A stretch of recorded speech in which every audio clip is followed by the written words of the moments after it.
আপনাদের এই হ্যাঁ ভোট যে এখন অবৈধ বলা হচ্ছে কেন? হ্যাঁ ভোট অবৈধ বলবো কেন? হ্যাঁ ভোট তো সবাই পক্ষে ছিল। গণভোট যে আদেশের মধ্য দিয়ে হয়েছে সেই একই আদেশের বলে জাতীয় নির্বাচন অনুষ্ঠিত হয়েছে এবং তার মধ্যে দিয়ে সংসদ গঠিত হয়েছে। যদি সেই সংসদ বৈধ হয় তাহলে গণভোটও বৈধ। অর্থাৎ গণভোটকে যেভাবে অবৈধ বলা হচ্ছে এবং যারা অবৈধ বলছে তারাই কিন্তু গণভোটের প্রচারণায় অংশ নিয়েছে এবং মানুষজনকে বলেছে গণভোটে হ্যাঁর পক্ষে রায় দেওয়ার জন্য।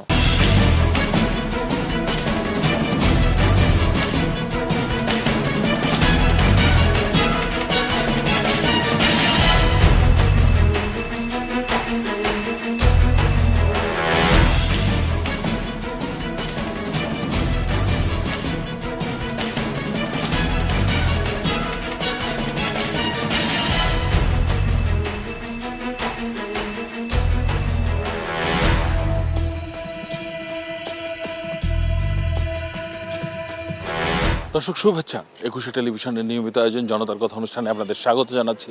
আমি আসিফ সুমিত। আপনারা জানেন সমসাময়িক ইস্যুতে সাধারণ মানুষের মতামত তুলে ধরতে ২১ টেলিভিশনের এই আয়োজন। আমাদের প্রত্যাশা দেশে শক্তিশালী গণতন্ত্র, আমরা চাই সরকারকে সহায়তা করতে। দর্শক, সাধারণ মানুষের কাছে আজকে আমরা জিজ্ঞাসা করতে চাই যে এবারে দুটি নির্বাচন অনুষ্ঠিত হয়েছে, একটি ত্রয়োদশ জাতীয় সংসদ নির্বাচন এবং একই সঙ্গে হয়েছে গণভোট। মূলত এই গণভোটের বিষয়ে সাধারণ মানুষ কি মনে করেন জেনে নেব তাদের কাছ থেকেই।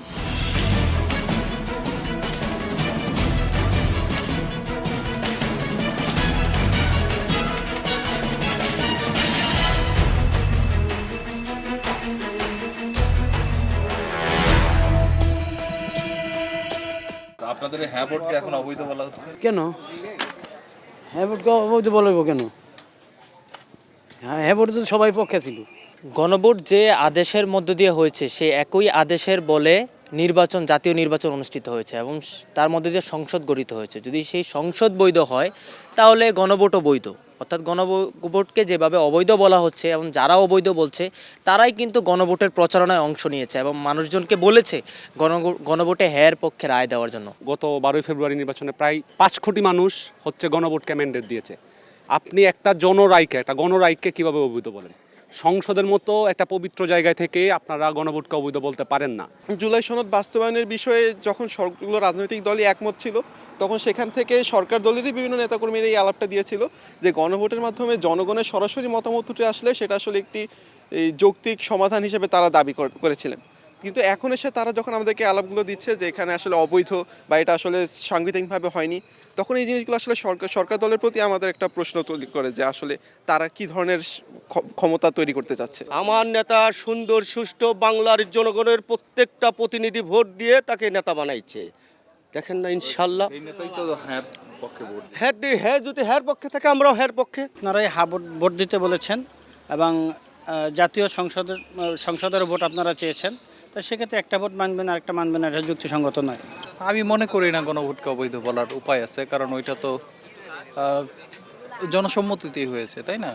এবং সেটা সব দল তো আগে মেনেই নিয়েছে যে আমরা গণভোটটা করব এবং সেটার যেই ইটা আসে, কারণ আমরা তো জানতাম না গণভোটে কোনটা বিজয়ী হবে এবং সেটা জনগণ যে রায় দিয়েছে সেটা যদি সেটা প্রশ্নবিদ্ধ হয় তাহলে আমার মনে হয় নির্বাচনে প্রশ্নবিদ্ধ হবে।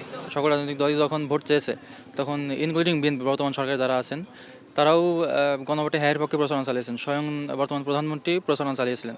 কিন্তু এখন এসে দেখছি আমরা বিভিন্ন সংবিধানের অজুহাত দেওয়া হচ্ছে এবং বিভিন্ন অজুহাতে এই গণভোট অধ্যাদেশ বাতিল করার চেষ্টা করা হচ্ছে।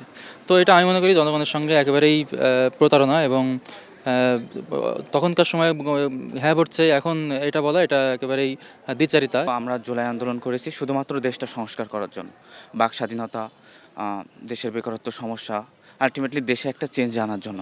তো সেই চেঞ্জের পক্ষে গণভোটটা ছিল। এখন যদি আপনি বলেন যে গণভোটটা অবৈধ, তাহলে আপনি দেশের 70% মানুষের মতামতকে অগ্রাহ্য করছেন, আর এটা আপনার নৈতিক ভিত্তির চূড়ান্ত অধঃপতন হিসাবে মনে করি। আমরা স্বাক্ষর করেছি, আমরা গণভোটে সব কিছু বুঝে আমরা স্বাক্ষর করেছি। সেখানে আমরা যদি অবৈধ বলি তাহলে আমাদের স্বাক্ষরতা অবৈধ হয়েছে। 5ই আগস্ট যেহেতু হয়েছিল, মূলত বাংলাদেশের এই যে চলমান যে বিভিন্ন ধরনের অসাংগঠনিক কাঠামো ছিল এগুলোকে ভেঙে নতুন করে বাংলাদেশকে নতুনভাবে রূপায়িত করার জন্য। কিন্তু এক্ষেত্রে যে গণভোটটা হয়েছিল সেই গণভোটকে আমরা বিভিন্ন দল থেকে দেখছি যে বলছে এটা সংবিধানের লঙ্ঘন। তা আমরা বলছি সংবিধান যেহেতু জনগণের জন্য, তো আমরা সংবিধানকে বাদ দিচ্ছি না, আমরা সংবিধানকে সংস্কারের পক্ষে কথা বলছি। আর যার জন্য গণভোট একটা অন্যতম মাধ্যম ছিল। যারা সংস্কার করতে চেয়েছিল আমরাও একমত ছিলাম, ঠিক আছে, ওটার পক্ষে ছিলাম ওই সময়। এই ক্ষমতার চেয়ারে বসে হচ্ছে এখন বলছে যে আমরা হচ্ছে এই গণভোট মানি, এটা আসলে কোনোভাবেই মানতে নারাজ সরকারি দল। কাজে হচ্ছে আমরা বলতে পারি যে এটা জনগণের সাথে একটা নিছক ছলনামি বলা যায়। গণভোটের পক্ষে আমরা দেশবাসী সবাই ছিল, কিন্তু কিছু কিছু বিষয় পরবর্তী যেটা বলেছে যেটা প্রয়োজন সেটা আমাদের সংস্কার অবশ্যই দরকার। যারা সংস্কার করা দরকার নেই সেটা আমরা চাই না, কিন্তু যারা সংস্কার করার জন্য দেশবাসী মানুষের এবং দেশ পরিচালনার ক্ষেত্রে যেটা উপকার হবে সেটা আমরা অবশ্যই চাই। দর্শক, আপনারা শুনছিলেন সাধারণ মানুষের প্রতিক্রিয়া। সাধারণ মানুষ কিন্তু তাদের ভাবনাগুলো অসাধারণ, তাদের চিন্তা অনেক সূক্ষ্ম ও গভীর। দর্শক, জনতার কথা দেখতে প্রতি শনি, রবি, মঙ্গল এবং বুধবার চোখ রাখুন একুশে টেলিভিশনে। সঙ্গে থাকবো আমি আসিফ সুমিত।